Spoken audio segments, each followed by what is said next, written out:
Nous sommes dans la basilique Maiorum, qu'on appelle une autre grande basilique à l'extérieur des murs de la ville de Carthage. Cette basilique, elle est importante parce qu'elle était une basilique funéraire et dans ces secteurs-là, il y avait justement le tombeau de Perpétue et Félicité et compagnons martyrs. Ils étaient martyrisés le 7 mars 203 ici à Carthage.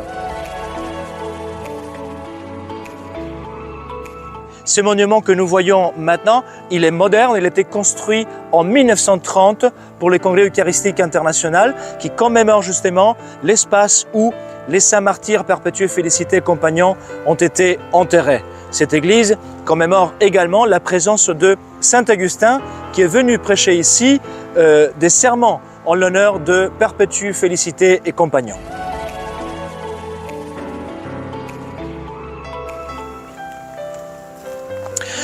Cette grande basilique Maiorum, elle comptait justement avec ce qu'on appelle une confession.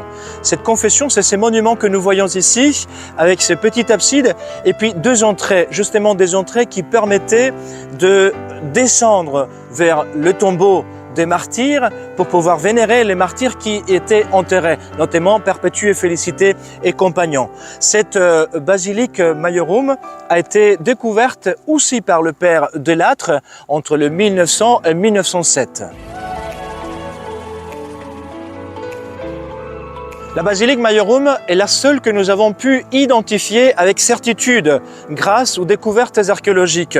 En fait, le père Delattre, entre 1900 et 1907, qui a découvert toute cette basilique, il a également retrouvé la dalle funéraire qui couvrait le tombeau de Perpétue et Félicité, y compris aussi avec la date de la passion du martyr, le 7 mars. Donc c'est pour ça alors que nous avons cette certitude d'identifier ces monuments, cette basilique, dont aujourd'hui il y a très peu de vestiges, mais nous savons donc qu'ici étaient enterrés Perpétue, Félicité et compagnons martyrs.